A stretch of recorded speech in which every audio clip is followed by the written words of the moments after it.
जो पहली बार आए गुरुजी के पास और सत्संग में ऐसे आए तो उनको पता नहीं होगा कि हम थोड़े से डिसिप्लिन के पक्के होते हैं। ठीक है, रिश्तेदारी भी बहुत अच्छी होती है, बट जिस जगह का अदब होता है उस जगह को थोड़ा सा मान भी लेना चाहिए प्लीज। और एक सेकेंड, बोलना नहीं बिल्कुल भी। एंड ऑल मोबाइल्स जिसके चल रहे हैं वो प्लीज साइलेंट मोड पे कर दें।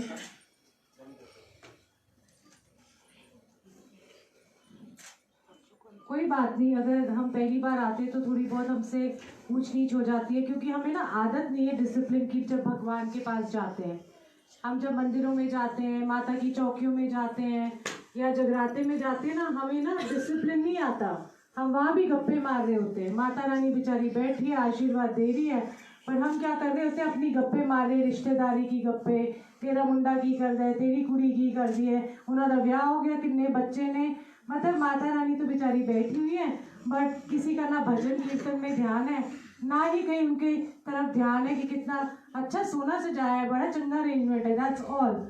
भगवान माता रानी कहाँ है, गुरु जी कहाँ है, कृष्ण भगवान कहाँ है, साईं बाबा कहाँ है, किसी को कुछ पता नहीं लगता। तो इसीलिए जिस जगह भी जाओ, चाहे वो किसी का भी सत्संग हो, किसी के भी भजन कीर्तन हो, जिस जगह का, जिस परमात्मा का अदब करा जा रहा है या उनको बुलाया जा रहा है, उसको नतमस्तक होकर थोड़ी देर शांति से बैठ के सुना करो।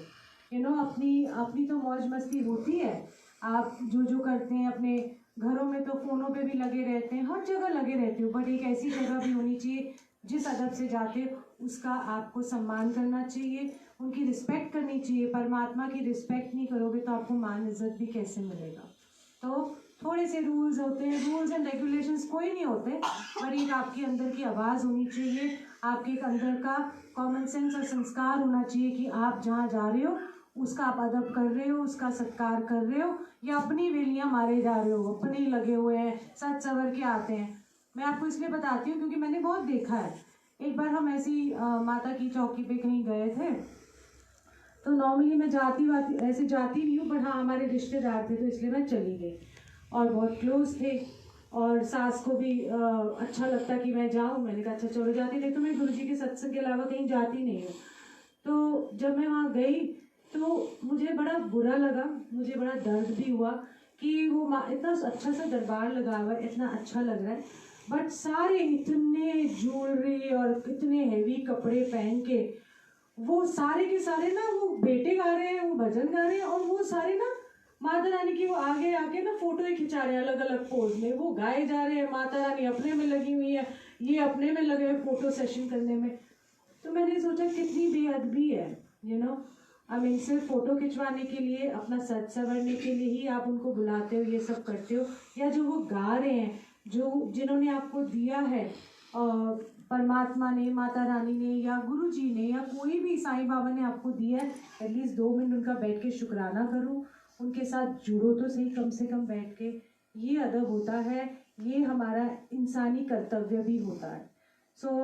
इसलिए पहली बार माफ़ी हो जाती है, दूसरी बार भी होती है, फिर तीसरी बार माफ़ी नहीं मिलती, क्योंकि परमात्मा भी कहता है कि क्या मतलब, ठीक है तुम भी राम रौले में फंसे रहो, फिर तुम राम रौले में नहीं जुड़ना ना जुड़ो, वो अपना काम तो कर ही रहे हैं, और कहते हैं तुझे अपना करना है तो कर लीजिए। ये थोड़ी सी एक डिसिप्लिन, एक थोड़ा सा हमारे को ज़रूर रखना चाहिए कि हमारे अपने अंदर।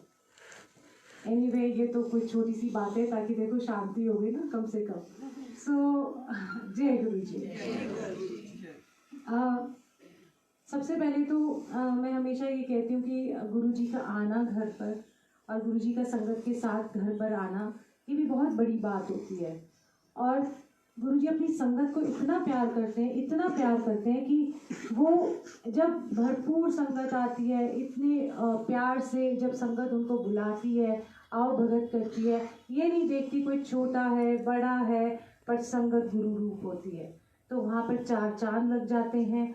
वहाँ की रौनक ही अलग हो जाती है कि गुरु जी भी अपना प्रमाण दे देते हैं कि मैं आ गया। क्योंकि आज हम बैठे थे, सारा टाइम तो ऐसे ही बैठे रहे, बट आई थिंक जब राम जपो जी ऐसे ऐसे, या मैं बलिहारी गुरु आपने, तो उसमें एक ऊपर से थोड़ी सी फूलों की वर्षा हुई है ना। हाँ जी, तो वो क्या हम मांग नहीं रहे, बट वो बता देते हैं कि मैं इतनी जगह, मैं यहाँ हूँ, यू नो। और आप सच मानो गुरुजी होते हैं, आपको महसूस होंगे। आप जब बैठे हो यहाँ पर, थोड़ी देर बैठोगे तो आपको उनकी जो ऊर्जा है, जिसको एनर्जी हम कहते हैं, वो आपको महसूस होगी। ये भी उनका एक तरीका है। और ये गुरुजी ऐसे हैं कि जो आपको प्रमाण भी दे देते हैं मैं हूँ, आपकी सुनते भी हैं, आपकी समझते भी हैं, और आपका कल्याण भी वो करते हैं। तो सारी चीज़ें इकट्ठी होती हैं। जैसे आज हम बैठ के बात कर रहे थे सत्संग में अभी शुरू होने से पहले, मैंने कहा गुरुजी देखो कितना हमारा ख्याल रखते हैं, सब चीज़ों का, हमारे परिवार का, हमारे आसपास का, हमारे काम का, हमारी अंदर की दुविधाओं का, हमारे अंदर के जो द्वंद्व चलते हैं, हमारी जो अंदर की बातें चलती हैं, उस सब का गुरुजी बहुत ख्याल रखते हैं। क्यों रखते हैं? और उसके बावजूद लाइट चली गई सत्संग में, तब भी कहते गुरुजी कुछ करो ना। मतलब सारा का सारा दारोमदार हमने अपने जीवन का गुरुजी को सौंप दिया है। चाहे वो छोटी सी बात हो, चाहे वो बड़ी सी बात हो, हमने क्या कर दिया, हमने अर्पण कर दिया है, हमने अपना सरेंडर कर दिया है। गुरुजी जो हमारे जीवन में चल रहा है उसको चलने दो, और हम एक्सेप्ट करते हैं, कबूल करते हैं। क्या मांग करोगे आप? ये गुरुजी से हमने जीना सीखा है, क्योंकि आधे से ज़्यादा लोग परेशान इसलिए, दुख कहते हैं ना, नानक दुखिया सब संसार है तो दुख, बट गुरुजी की शरण में आके और उनकी रजा में रह के जो आपके जीवन में चल रहा है उसको मान के चलेंगे ना, तो आप सोचोगे कि कितना सुख है, बहुत ज़्यादा सुख है गुरुजी के चरणों में, क्योंकि वो आपका ख्याल रख रहे हैं। आप कोई भी अगर गुरुजी के पास आ रहा है बहुत दिनों से, कैसे भी आ रहा है, आप देखोगे कि आप जब आए थे तो कितने रोंदू पिट्ठू से होते थे, सारा टाइम कंप्लेन करना, गुरुजी मैंने तो ज़िंदगी में ऐसे नहीं किया, फिर मेरे साथ ऐसा क्यों हुआ, या मैंने ये नहीं करना था, वो हो गया। और जब ये सब चीज़ें हुई तो आपने क्या किया? आपने देखा कि आपके अंदर क्या बदलाव आना शुरू हुआ है, कि आपका रोना पिटना बंद हो गया है, आपने खुश रहना सीख लिया, पॉजिटिव रहना सीख लिया, आपने जीवन को जीने का एक तरीका गुरुजी आपको बता रहे हैं। सब कहते हैं कि मुझे, हमारे को मिरेकल्स होते हैं हमारे लाइफ के अंदर, बहुत सारी हमारे जीवन में जो मिरेकल्स हैं, ये कोई हमारे ऐसे नहीं है कि हमारी बीमारियां ठीक भी होती हैं, ज़रूरी नहीं है कि आपको बीमार होना है तो मिरेकल्स होते हैं। आप देखो कि आप अंदर से बदल रहे हो, और अंदर से आपके अंदर एक गुरुजी के नाम की जोत जल रही है, और आप अच्छा कर रहे हो, आपका व्यवहार अच्छा हो गया है, आपके सोचने का ढंग अच्छा हो गया है, ये भी तो एक मिरेकल है। ये तो दुनिया की कोई ताकत आपकी सोच नहीं बदल सकती। आपके, हम इतने जिद्दी और अड़ियल होते हैं ना, कि हमारी सोच सबसे ऊंची सोच है। हम सिर्फ बोलते कि मेरे जैसा कोई अच्छा सोच ही नहीं सकता, क्योंकि ये बात सच है, ये बात सच है। अगर अपने घरों में झांक के देखो, अपने परिवारों में झांक के देखो, कले कलेश का कारण यही है कि मैं सही हूं तो तू गलत है। अब जो गुरुजी की संगत है, अगर कोई आपको बोलता भी है कि तुम गलत हो, हम सही हैं, तो आप बोलते हो ठीक है। अगर आपको अपने आप में सही लगता है, हालांकि आप सही भी होते हो, तो भी आप क्या कर रहे हो? आप एक्सेप्ट कर रहे हो, आप उसको दे रहे हो कि हाँ तुम खुश रहो, ठीक है ना। और हमारे अंदर सारी ईगो भी खत्म हो जाती है। ये गुरुजी की कितनी सारी देन है, मैं आपको बता नहीं सकती कि ये कैसे गुरुजी हैं हमारे। प्रवचन बहुत सारे होते हैं, बहुत गुरु करते हैं, सबको नतमस्तक, सबको नमस्कार, सब भगवानों को भी नमस्कार, सबके लिए आदर सत्कार। पर जो गुरुजी ने हमको दिया है और जो गुरुजी दे रहे हैं, दोनों हाथ से लुटा रहे हैं हमारे को गुरुजी। तो इसीलिए गुरुजी के सत्संग भी मैं करूँगी। और आप ये देखना कि सॉरी अंकल्स भी, बट गुरुजी ने ना आंटियों को भी बहुत ब्लेस किया है। क्यों ब्लेस करते हैं?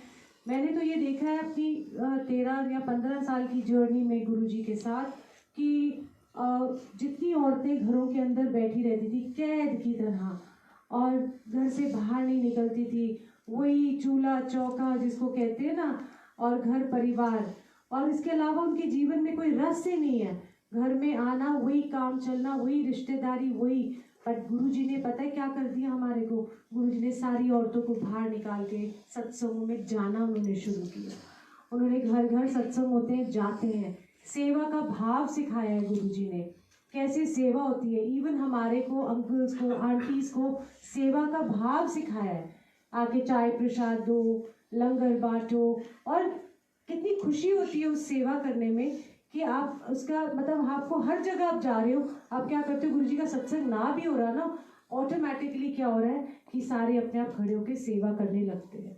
तो ये जो हमें गुरुजी ने दाद दी है सेवा की, सारी संगत को, कोई भी हो, किसी का जूठन उठाना, एक हमें गिन नहीं आती है कि कितनी संगत आ रही है, आप उनका जूठन उठा रहे हो। और जो बड़े मंदिर में जाके बर्तनों की सेवा करते हैं और जो बर्तन साफ करते हैं, पहले तो सबके घरों में सर्वेंट्स होते हैं या हेल्प होती है, फिर भी वो जाके जूठन साफ करते। कभी आपने जिंदगी में अपने बर्तन नहीं धोए, पर आप संगत के बर्तन धो रहे हो जाके, तो गुरुजी कहते थे कि ये जो जूठन तुम मांज रहे हो, ये तुम्हारे अंदर का मंजन होता है, तुम्हारे अंदर की सोच बदलती है। वो छी छी गंदा, ये हम क्यों करें, हम क्यों करें, अब आपको ये लगता है कि इसके मांजने से तो मेरा जीवन भी मंज जाएगा, मेरी जीवन की जो नैया है वो पार लग जाएगी। तो ये गुरुजी की छोटी छोटी आपको जो बातें हैं, जो गुरुजी के पथ पे लेके जाए। गुरुजी का पथ नहीं है कोई भी, there is no path to Guruji. ये हमारे लिए गुरुजी ने एक पाथ बनाया है ताकि हम इंसान बन जाएं और अच्छे इंसान बन जाएं।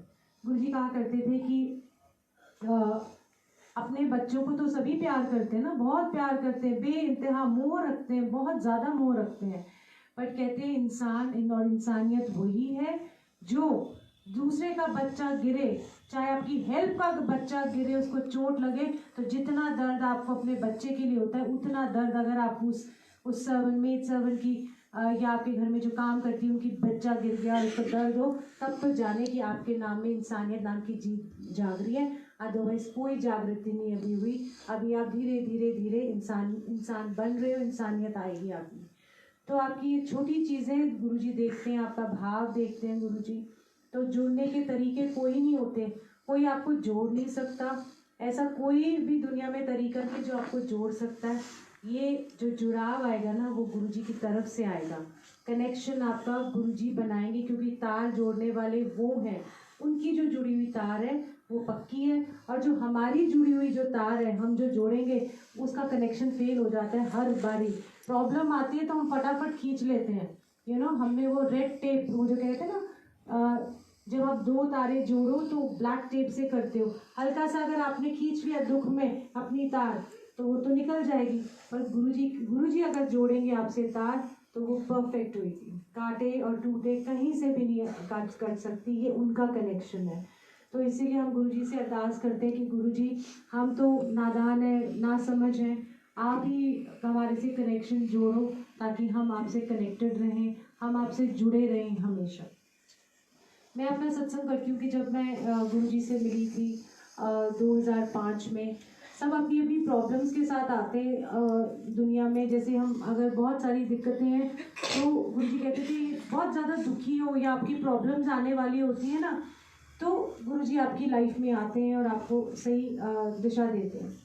तो ऐसे ही हमारे जीवन में भी 2005 में बहुत सारी प्रॉब्लम्स आई और अभी हम गुरुजी से नहीं मिले थे।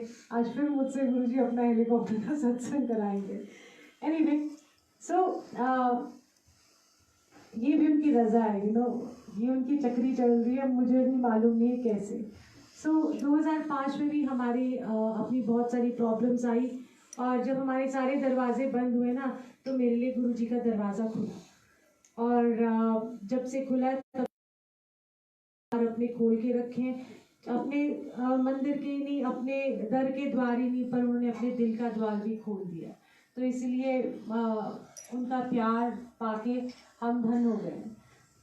2005 की बात है, जब हमने अपना पहला हेलीकॉप्टर खरीदा, और तो हम ना तब गुरुजी से नहीं मिले थे, तो हमने सारे अपने पैसे जमा पूंजी सब इकट्ठी करी, और जब वो इकट्ठी करके हम गुरुजी के पास गए नहीं थे, तो जब इकट्ठी करके हमने हेलीकॉप्टर खरीद लिया, तो मेरे हस्बैंड जब हेलीकॉप्टर लेने गए साओ पौलो ब्राज़ील से, तो वहाँ पर उन्होंने देखा कि जो एजेंट है वो भी भाग गया, और जिससे हमने हेलीकॉप्टर खरीदा था वो भी कहता है कि मेरा कुछ नहीं कर सकता, क्योंकि उसका एक्सपोर्ट लाइसेंस जो था जिससे हमें एक्सपोर्ट करना था इंडिया के अंदर, वो एक्सपायर हो गया था।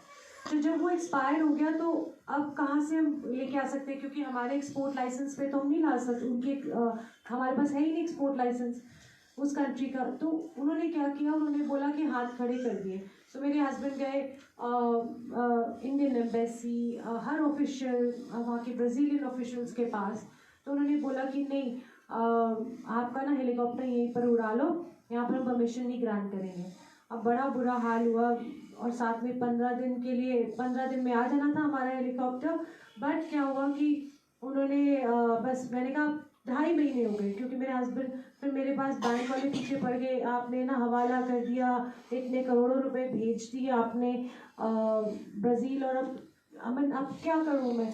मैंने कहा मेरे को नहीं पता, वापस आ जाओ। ऐसे ही वापस हम आए तो मेरे हस्बैंड बैठे हुए थे, तो हमारे बहुत पुराने फ्रेंड्स हैं, गुरुजी की संगत है वो हमारे पास आए। तो कमांडर नागपाल गुड़गांव संगत है वो, उन्होंने बोला कि तुम इतने उदास क्यों बैठे हो। तो उन्होंने बोला नहीं, पता नहीं सारे दरवाजे बंद हो गए, मेरा तो कुछ नहीं होने वाला, मैं को समझ नहीं है मैं बच्चों को लेके कहाँ जाऊँगा। तो उन्होंने बोला कि नहीं नहीं, एक गुरुजी है तो उनके पास जाओ। तो कह रहे अच्छा। तो पहली बार तो मैं गई नहीं गुरुजी के पास, मैंने कहा पता नहीं टेढ़े मेढ़े से गुरु है, मैं गुरुओं के चक्कर में नहीं पड़ती ना, मुझे गुरुजी के पास जाना है, मेरे को नहीं जाना कहीं भी, आप जाओ पहले। तो मेरे हस्बैंड पहले गए, पहले दिन उन्होंने समझा के भेजा कि 4 लोग एक थाली में लंगर खाते हैं, आपको चाय प्रसाद मिलेगा, आपको गुरुजी से कुछ पूछना नहीं है, मत्था टेकना है, वापस आ जाना है। तो ये बात करके उन्होंने फिर चले गए। जब वापस आए उन्होंने बोला कुछ तो बात है गुरुजी कि गुरुजी के पास कैसी बात है। कह रहे कि कुछ शांति मिल गई मुझे, 2-2.5 घंटे मुझे बहुत शांति मिली, और कुछ है। मैंने कहा कुछ पूछा, कहते बस उन्होंने ये पूछा तो ठीक है। मैंने कहा हाँ मैं ठीक हूँ। फिर मैं संडे को साथ गई गुरुजी के पास, और जब पहली बार गुरुजी को देखा ना, तो ऐसे लगा जैसे किसी डिवाइन से इतने, आई मीन फोटो है तो क्या बोलेंगी, ये तो सिर्फ वो फोटो है जो वो थे, वो है, मतलब मेरी नज़रों में उसको वो नूर देख के, वो खुशबू, वो चमक देख के मेरे को लगा जैसे मुझे बहुत कुछ मिल गया, पर समझ नहीं आ रहा था क्या मिला है। एनीवे हम बैठे, शबद कीर्तन चल रहा था। शबद कीर्तन के बाद फिर गुरुजी ने हमको बुलाया। गुरुजी ने बुला के पहले तो मेरा नाम पूछा, कह रहे तेरा की नाम है। मैंने कहा नहीं, मुझे सबसे पहले उन्होंने बोला मत्था टेकते तू मेरे से, तुम 10 साल पहले क्यों नहीं आई मेरे को, ऐसे करके बोला। मैंने कहा गुरुजी आपने मुझे बुलाया ही नहीं, बस ये मैंने जवाब दे दिया। उन्होंने कहा तू कमली है। मैंने कहा ये तो अच्छे तमगे मिल रहे हैं मुझे गुरु से, पता नहीं क्या है या नहीं, मुझे नहीं मालूम। एनीवे उसके बाद फिर सारा पूछा मेरा नाम क्या है। मैंने कहा ओल्गा। कहते हैं ओल्गा ऐसे पंजाबी वाला नाम ही है। मैंने कहा नहीं गुरुजी ये एक रशियन नेम है। फिर सारा पूछा परिवार से क्या है क्या नहीं है, सारे बच्चे कितने हैं और उसके बाद उन्होंने ये बात बोली और कहा हूँ दसो थोड़ी प्रॉब्लम की है। तो मेरे हस्बैंड ने सारी प्रॉब्लम बता दी। फिर गुरुजी ने कहा कि जगह 2 हफ्ते में थोड़ा हेलीकॉप्टर इतने हो, और ओम ब्लेस करके दिया 5.25 ग्राम का। और जब वो ब्लेस किया और बोला जाओ, और मेरे हस्बैंड को बोला मंडे को पहन लेना। तो जैसे ही मंडे को फिर वो ब्राज़ील गए, साओ पोलो, वहाँ पर उन्होंने पहना। उन्होंने कहा फिर वो चमत्कार ही हो गया, ओम मिल गया, गुरुजी ने ब्लेस किया।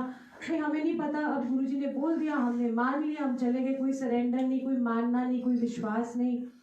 तो जैसे ही हमने ये बात करी तो वहाँ गए, तो जैसे ही वो ऑफिस में घुसे उन्होंने बोला फिर आ गए, आपका कोई काम नहीं होने वाला है यहाँ। मन को धक्का लगा कि भाई ओम इतना मेरे को ऐसा लगता है ना, गुरुजी ने आपको कोई चीज़ दी तो लगा तो मिराक्युलसली एक चुटकी में काम हो जाएगा। ये भी गए वहाँ पर, ट्यूसडे हो गया, वेडनेसडे हो गया। जब ये बात हो गई तो धक्के दे के निकाल दिया गया वेडनेसडे को उनको, और बोला तुम जाओ यहाँ से। उन्होंने फिर मुझे फ़ोन किया, कहते हैं कोई काम नहीं हो रहा। मेरे को तो सिक्योरिटी और पुलिस वाले भी लेके जा रहे थे, बिकॉज तंग कर रहे थे क्योंकि बहुत ज़्यादा प्रॉब्लम हो जाती ऐसे करते। एनीवे फिर थर्सडे को मैंने कहा मैं जाऊंगी गुरुजी के पास, तो करूंगी, बात करूंगी। तो मैं थर्सडे को पहुंची एम्पायर स्टेट, तो वहाँ पर कोई भी नहीं, गुरुजी भी नहीं, अंधेरा एम्पायर स्टेट में। मैं कहा गुरुजी तो भाग गए, लगता कोई है ही नहीं, है ही नहीं, गुरुजी चले गए यहाँ से, पता नहीं कहाँ गए। डर सा लग गया। एनीवे किसी ने मुझे बताया कि नहीं आज बड़े मंदिर में गुरुजी हैं, क्योंकि आज गुरु पूर्णिमा है। मैं कहा अच्छा जी। तो मैं गई बड़े मंदिर। जब मैं वहाँ गई तो देखा कितना भव्य समारोह हो रहा था गुरु पूर्णिमा पे। गाने बजाने, भजन भी हो रहे हैं, टप्पे भी हो रहे हैं पंजाबी की, लट्ठे दी चादर, बीच में सारे गाने चल रहे हैं जैसे गुरुजी चलाया करते थे। जैसे ही पहुंची वहाँ पर तो मग्न हो गए हम सारे गुरुजी के पास बैठे, वो गाना गाए जाए और हम भी गुरुजी के साथ, मतलब गुरुजी को देख देख के निहार निहार के खुश हो गए। जब गुरुजी के साथ अट्रैक्शन बढ़ती है आपकी, खिंच पड़ती है गुरुजी के साथ, जैसे ही वो पढ़ती रही तो एक गाना आया, लाल मेरी पद रखियो भला झूले लाल, दमादम मस्त कलंदर, अली दम दम दे अंदर। तो जब वो आए तो मेरे पैर नहीं रुके और मैं खड़ी होके ना, कोई नाच नहीं रहा था, मैं कहा जो मर्जी हो मंदिर से भी बाहर निकाल देंगे तो आज चलेगा, बट आज मुझे कोई रोक ही नहीं सकेगा। इतने मन में उमंग सी जागी और मैं नाची, और नाच में मैंने गुरुजी को अपना मान लिया, अपना सरेंडर कर दिया कि तन भी मेरा, मन भी मेरा, आत्मा भी, आत्मा तन मन सब आपका गुरुजी, और मैं भी आपकी हुई। और गुरुजी से जिसको कहते हैं ना इश्क सा हो गया, जैसे प्यार हो जाता है ना, और बहुत ही रूहानी प्यार होता है ये, कि इसका डिस्क्रिप्शन नहीं दे सकते, आप बोल नहीं सकते कैसा प्यार होता है। इश्क है, एक नियर वर्ड है इसके लिए। वापस आई और उसी दौरान नाचते नाचते मेरे हस्बैंड का फ़ोन आ गया, और वो कहते हैं कि मैं तो नाच रही थी, मुझे पता ही नहीं लगा, बाद में देखा 11 मिस कॉल से। जब मैंने उनसे पूछा, कहते हैं कोई काम वाम नहीं हो रहा। मैं कहा मैं गुरुजी के पास हूँ, मैं आपको बताती हूँ, तो आप सरेंडर कर दो। कहते सरेंडर कैसे करूँ? मैंने कहा ये नहीं मुझे पता, आपको जैसे करना है आप वैसे करो। तो एनीवे मैं गुरुजी के पास गई, 2:30 बज गए रात के, नाचते नाचते खूब नचवाया गुरुजी ने, आधा पौना घंटा, फिर संगत के साथ नचवा हम नाचे। और जब अंदर गए तो मेरे को ना सवाल जवाब से याद रहेगा कि नीरज ने मेरे हस्बैंड ने फ़ोन किया था। मैं अंदर गई तो गुरुजी को बता टेका, गुरुजी का तू तो बड़ा सोना नचती है। मैं कहा थैंक यू गुरुजी। फिर कहते हैं, मैंने कहा गुरुजी ऐसे ना नीरज का फ़ोन आया था ब्राज़ील से, कोई काम नहीं बन रहा गुरुजी। कहते तू नच रही सी, मैं तेरा कल्याण ही थे कर रहा सी। मैंने तो चुप, मैंने कुछ नहीं बोला। मैंने कहा हाँ जी गुरुजी, हाँ जी गुरुजी, और बहुत सारे उन्होंने ब्लेसिंग्स दी, और मैं वापस आ गई, और वापस उनके प्यार में गिरफ्तार। और कैसे गाने सुनते हुए, इश्क में आप कैसे गाने सुनते हो ना, कितने सूफियाना कलाम सुनते हो। जब रब भी इश्क होता है तो ऐसे ही होता है। और मैं क्या सुन रही थी, स्वासा दी माला ना सिमरा मैं तेरा नाम, क्योंकि मुझे वही एक शब्द पता था और हमें पता ही नहीं थे कौन से शब्द है। सारी रात वो सुनती गई, और नेक्स्ट डे दोपहर को या शाम को मेरे हस्बैंड का मैसेज आता है कि I am bringing the helicopter, मैं ना हेलीकॉप्टर लेके आ रहा हूँ। मैंने कहा ये क्या हो गया? फिर थोड़ी देर बाद उन्होंने जब मुझसे बात की तो कह रहे कि तूने बोला था सरेंडर कर, तो मैंने सरेंडर कैसे किया? मैंने कहा कैसे किया? कहते मैंने तो पटियाला पैंट मारे, चार ड्रिंक्स बनाई अपनी, इतनी पी कि मेरे को होश ही नहीं रहा। अब दोनों हाथ खड़े करके मैंने बोल दिया गुरुजी हूँ सरेंडर। सो अब जो करना है जो करना है। पर ऐसा ये नहीं है कि सारे अंकल या आंटी आके बोल दे सरेंडर आप करे करके, वो भी एक तरीके, उनको पता नहीं था ना। अब ये हिदायत, ये आजकल वो जल्दी जल्दी फैलती है बातें, कैसी। अच्छा उन्होंने बोला था पी के सरेंडर करना, तो हम भी ऐसे कर लेंगे, ऐसे नहीं करना। आजकल ऐसा बच के रहना पड़ता है इवन वो बात करते हुए। सो इसी तरह उन्होंने कहा कि मैं तो ले लिया सरेंडर, और थोड़ी देर बाद मुझे जिस ऑफिशियल से, गवर्नमेंट ऑफिशियल से उन्होंने मुझे परमिशन देनी थी, उसका फ़ोन आता है। मैं उसके घर जाता हूँ, उसके घर जाता हूँ, और कहते मुझे लगा मैं सपने में हूँ, क्योंकि मैंने इतनी पी हुई थी, लड़खड़ा के चल रहा था, होश ही नहीं थी मुझे। तो टैक्सी करके वहाँ गया, उसके घर गया, घर से वापस आया। जब उसके घर से वापस आया तो उसने कहा कि चलो ऑफिस चलते हैं। तो उन्होंने बैकडोर एंट्री करी। बैकडोर एंट्री करके उसने क्या किया कि हैंड रिटन परमिशन, हाथ से लिख के दिया कि 15 दिन के लिए आपको एक्सपोर्ट लाइसेंस देता हूँ, और बोला जाओ यहाँ से लेके जाओ। तो इंग्लिश में बोला उसने, गो अवे। एंड तो मेरे हस्बैंड कहते हैं मुझे लगा पता नहीं क्या, मैंने कहा तुझे चुन्नी मार, जस्ट पिंच मी। तो उसने पिंच किया तो कह रहे सारी वहीं उतर गई पहले तो। फिर मैंने उससे पूछा कि क्या वजह, कैसे हुआ? कहते कि ऐसा है कि जब से मैं ऑफिस से घर गया हूँ, बैठा हूँ ना, तो कोई ना भूत मेरे अंदर आ गया है, कोई ना मेरे अंदर आवाज़ें आ रही हैं कि आपने गलत किया है नीरज भाटिया के साथ, और आप जाके इसको ठीक करो। मीन्स इंग्लिश में, इसमें ये इंग्लिश में गुरुजी बोल रहे थे उसके अंदर से, you have done injustice to Neeraj Bhatia, go and rectify it. So कहते कि वो तुमने काला जादू किया क्या, ये तुम जाओ यहाँ से, मैं ये भूत भी साथ लेके जाओ। तो जब उन्होंने ये बात कही तो मेरे को समझ में आ गई कि कल्याण करने वाले और ऐसी बात करने वाले, इम्पॉसिबल को पॉसिबल करने वाले, जो जहाँ पर सारे दरवाजे बंद हो जाते हैं, तो जब गुरुजी ने दरवाज़ा खोला तो इतना बड़ा खोला कि हेलीकॉप्टर ही आ गया हमारा उस दरवाजे से। तो उनकी मेहर से जैसे गुरुजी ने कहा था कि 2 हफ्ते में हमारा हेलीकॉप्टर यहाँ होगा, और वो हेलीकॉप्टर यहाँ था 2 हफ्ते से पहले। तो हम गुरुजी का शुक्राना करने गए, और बड़े बंदा चौड़े होके जाता है ना, अगर आप हेलीकॉप्टर के मालिक हो जाते हो तो नॉर्मल चीज़ नहीं है ना, ग्लैमरस भी है बड़ी। तो हम गए तो उन्होंने बोला कि जिन्हों के हेलीकॉप्टर आ गए ने वो पीछे जाके बैठे, जिन्हों के नहीं आओगे आके बैठे। सो ये गुरुजी की और फिर हमने थैंक यू बोला गुरुजी से कि एक तो 2 चीज़ें हुई कि हमारी ज़िंदगी पटरी पे आई, और दूसरा हमें गुरु मिला। अगर वो नहीं होते हैं हमारे जीवन में तो मुझे लगता है कि मेरा जीवन जो है असफल रहता, और मेरे को हमेशा एक दुख रहता कि मेरा जीवन कंप्लीट नहीं है, my life is incomplete without him. और वो मेरे जीवन में है तो मैं पूरी की पूरी हूँ, नहीं तो मैं आधी अधूरी के जीवन जी के जाती। और सारी संगत के लिए भी ये है कि अगर गुरु नहीं होते हमारी ज़िंदगी में, गुरुजी नहीं होते तो हम सारी आधी अधूरी ज़िंदगी जी के जाते। और अगर आज गुरुजी मिले हैं तो पूरा कहते हैं ना, कबीरदास जी कहते हैं राम नाम है लूट लो जितना गुरुजी का नाम है। गुरुजी को दोनों बाहों से लूटो, ऐसे नहीं मैं पैसे से लूटो ये सब, बट उनको प्यार से लूटो, उनको प्यार लुटाओ, अपना प्यार के ऊपर। आप देखो कि कितना आपको रस आने लगेदारी। वो शादियों में भी कितनी सारी प्रॉब्लम्स होती थी, कितने क्लेश होते थे, शादियों में तो सबसे ज़्यादा होते हैं। और उसमें भी उसने दिया नहीं, उसने मिठाई नहीं दी, उसने एक ये कम दिया, उसको ज़्यादा अच्छी दी, मुझे कम दी। आप ये देखोगे कि ये सारे के सारे ना हमारी सारी चीज़ें ख़त्म हो चुकी हैं इन सब गुरुजी से मिलने से। तो हमारे को गुरुजी ने एक जीवन दिया है जो बहुत ऊंचा जीवन है और रस भरा जीवन, जो हम कहते थे ना, कई मुझे कह देते हैं कि हम उनको कैसे समझाएं कि हमें कितना रस आ रहा है, तो अब नहीं मानते, ये नहीं करते। मैंने कहा उनको बोलो बंधन क्या जाने अदरक का स्वाद, तो इसलिए हम उस रस को ले रहे हैं। और एक सेकेंड, आपने लंगर बांटना है ना, अच्छा सबको लंगर दो प्लीज आप। तभी मैं कह रही थी आपको ना माइक की जो पोजीशन है ना, कि आप गलत रखते हो, आपको थोड़ा सा ये है कि आपके सत्संग के बीच में लंगर ना चाहिए। नहीं आप करो, आप साइड से दो ना, अच्छा नहीं लगेगा। आंटी आप इधर आ जाओ, आंटी इधर आ जाओ। आप पीछे अभी बहुत है, पीछे आप लोग को शेयर करो, पीछे से स्टार्ट कर देना। अच्छा ठीक है, पीछे से ना। सो और गुरुजी के दर से ना कोई खाली नहीं जाता, और सबसे ज़्यादा तो लंगर गुरुजी खिलाते हैं, क्योंकि लंगर में ही गुरुजी की दवाई होती है। और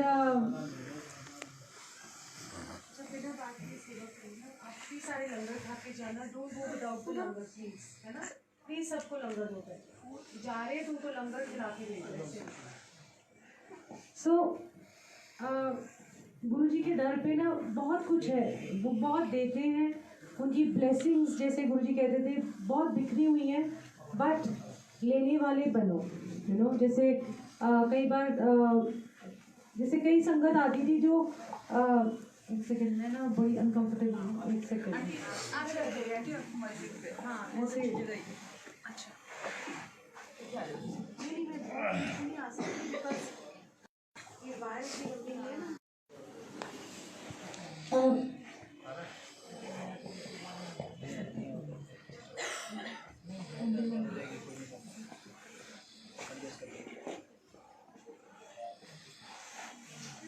अच्छा, तो गुरुजी जो गुरुजी से जुड़े हैं, और आप मान लो इतनी दूर भी रहते हैं, गाजियाबाद साइड रहते हैं और बहुत दूर रहते हैं, तो आप ये मत सोचो कि हम बड़े मंदिर नहीं जा पाते हैं और गुरुजी की ब्लेसिंग्स हमको नहीं मिलती हैं, और शायद हम रह जाएंगे, हमें ब्लेसिंग्स नहीं मिलेंगी अगर हम बड़े मंदिर नहीं जाएंगे। जाना अच्छी बात है, ऐसा नहीं है, वो हमारा हेड ऑफिस है, मैं हमेशा कहती हूँ वो मेरा हेड ऑफिस है, सलाम साफ करने कभी कभी जा सकते हो। पर अगर आप नहीं जा पाओ तब भी मन में कोई डाउट नहीं रखना और कोई वहम नहीं रखना कि गुरुजी के दर पे नहीं गए तो हमारा काम नहीं हुआ, गुरुजी के दर पे हमने ये अरदास नहीं करी तो हमारा ये काम नहीं हो रहा, इसीलिए शायद नहीं हो रहा। तो गुरुजी इन सब वहमों से हमको ना पहले भी दूर करते हैं। गुरुजी कहते थे कि अगर जैसे आपके यहाँ सत्संग होते हैं गाजियाबाद में, और ये भी गुरुजी का आसन लगता है, प्रॉपर गुरुजी आते हैं, सब कुछ है, यहाँ भी अरदास जो करोगे ना वो भी पूरी होगी। और अपने गृह जो आपकी गृहस्थ जीवन है जो आपका ये सारा जो जीवन चल रहा है इसको छोड़ के मारे मारे इतने घूमते फिरते जाओगे धक्के खाते हुए और पीछे से सारे रो रहे हो, यू नो आपके घर वाले बच्चे, और आप लगे हुए हो बड़े मंदिर जाना है बड़े मंदिर जाना है, तब भी वो परवानगी नहीं होगी। क्यों? क्योंकि गुरुजी जब हमें बुलाते थे तो शाम को बुलाते थे।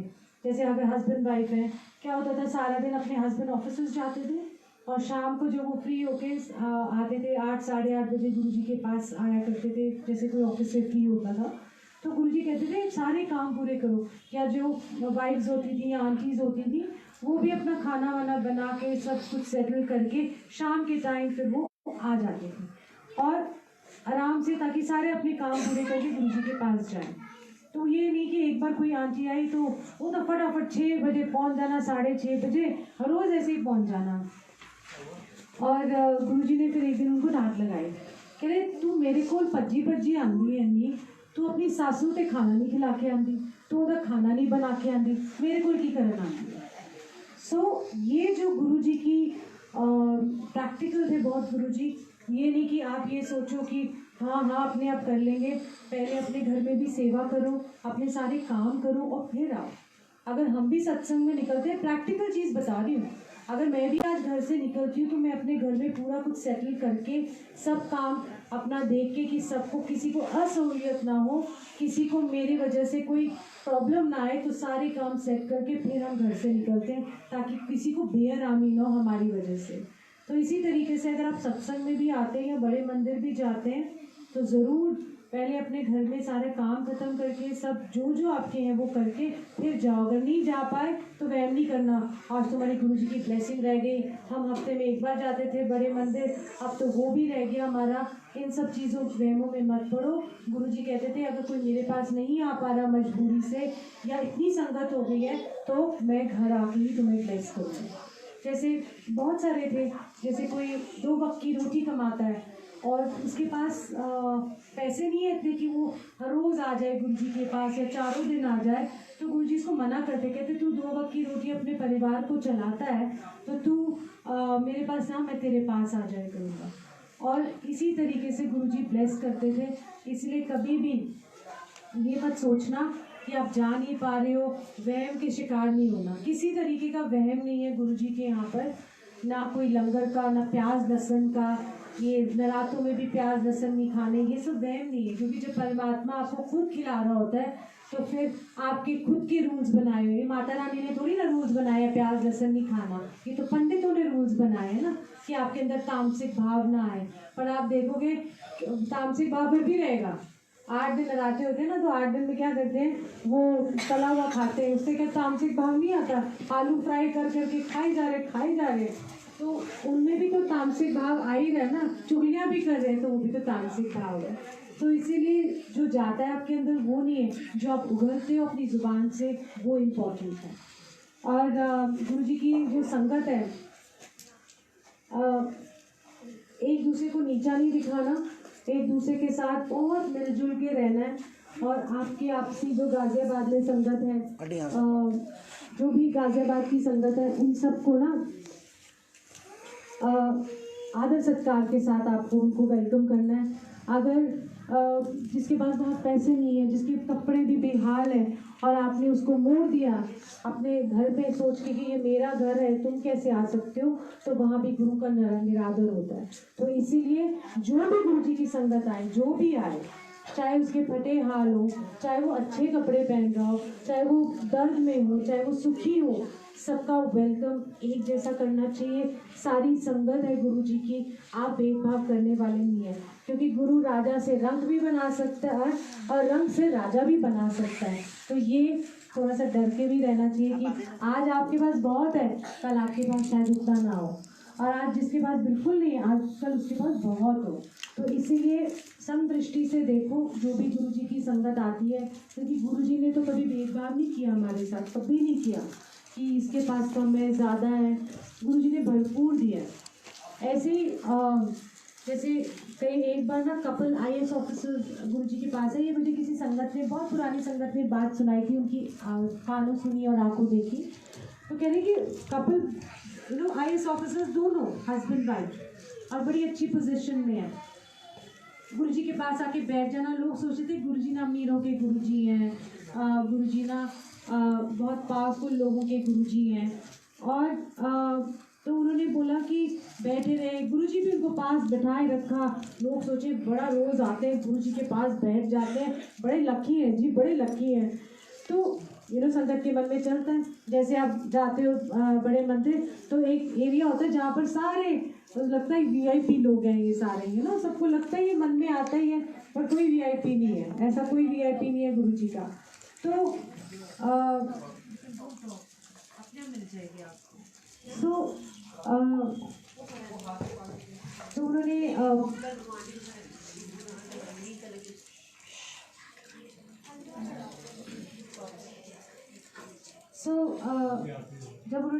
जब वो चले गए मत्था टेके गुरुजी को, तो गुरुजी ने उनसे बोला आंटी से, और कि रोज़ आंधे बैठे पर मेरे तो कुछ लेके नहीं गए। तो उन्होंने बोला क्यों गुरुजी, आपके पास आता है तो सभी को ही लेके जाता है, ऐसे कैसे हो सकता है, ब्लेसिंग तो मिलती है। कह रहे थे इन्हों ने अपनी लाइफ में किसी की मदद नहीं की, इन्हों ने किसी को पानी तक पुछते नहीं है, ना खाना पुछते, कोई आता है कुछ भी नहीं करते, कोई बहुत मजबूर भी आते हैं उन्होंने भी मदद नहीं करते, ते जो मजबूर की मदद नहीं करते, जो दुखियारियां की मदद नहीं करते, तो पानी भी नहीं पुछते। मेरे को उन्होंने ब्लेसिंग देने वास्ते कुछ नहीं है। सो ये सोचो कि आपके व्यवहार से, आप अपने जो घर में मेड सर्वेंट्स और हेल्प होती हैं, आप कैसे बोलते हो, उससे पता लग जाता है कि आप क्या हो। मैंने देखा बड़े बदतमीजी से रूट लोग बोलते हैं, उनको कुछ छोटा समझते हैं। आई थिंक हम गुरुजी की संगत में बहुत फ़र्क आ गया है, मैंने देखा है। इसका भी एक सत्संग करती हूँ कि मैं तो बोलती जाऊँगी। एक हम सत्संग करते हुए जा रहे थे, तो देखो गुरुजी की लीला कैसी होती है। हम महलों में भी राजा के महल में भी रंग ने सत्संग किया है, ऐसे समझ लो। कैसे हुआ कि एक बहुत बड़े घर में, बहुत महल की तरह उनका घर, तो एक आती है, कहती है कि मैं ना घर घर के बर्तन साफ करती हूँ। मैंने कहा अच्छा। और उसका हस्बैंड नहीं, अपना मेहनत करके कमाती है, और बिल्कुल डार्क कॉम्प्लेक्शन की, मतलब जैसे तवे की तरह उसका कलर था, पर उसके चेहरे पे फिर भी नूर। मैं कहा अच्छा बता क्या सत्संग है। कहती मैं करूँ माइक पकड़ के। मैं कहा हाँ। कहाँ वो महलों में वो आई और उसने क्या सत्संग किया। कहती कि मैं ना, मेरे हस्बैंड की डेथ हो गई और मेरी 2 लड़कियां हैं या 2 बच्चे हैं मेरे। तो मैंने कहा अच्छा। कहती है, फिर उसने सत्संग सबके सामने सुनाया। कहती कि मैं ना, मेरा घर ऐसा था कि छत भी लीक करती थी बारिशों में, टूटा फूटा सा मेरा मकान, और मैं क्या करती थी कि बर्तन रख देती थी हर जगह कि, और मैं और बच्चे, एक छोटा सा एरिया था, वहाँ दुबक के बैठ जाते क्योंकि उस जगह पे पानी नहीं आता था। तो मेरे घर के सारे बर्तन लग जाते थे, सारे के सारे हम लगा देते थे, और मैं पूछती थी भगवान को कि कैसी ज़िंदगी दी है मुझे, कोई है ही नहीं मेरा। कहती है रोज़ रात को मुझे सपने में ना एक गंजे आए, एक गंजे से इंसान आए और मुझे मुस्कुराए, घर का मुआयना करे और चले जाए। और कहती है मेरे को तो, कहती है आगे मेरी लाइफ में मुसीबतें कम है, एक भूत प्रेत मेरे से चिमड़ गया है, रोज़ रात को आता है, दर्शन दे के फिर चला जाता है। कहती है ऐसे मेरे काफ़ी दिन निकल गए और मैं डर गई पड़ा कि रात को, और मैं एक अकेली औरत, सपने में कैसे कैसे लोग आ रहे हैं, मेरा दिमाग कितनी सारी चीज़ें होती हैं आपके, और वो हंसे मुस्कुराए देकर चले जाए।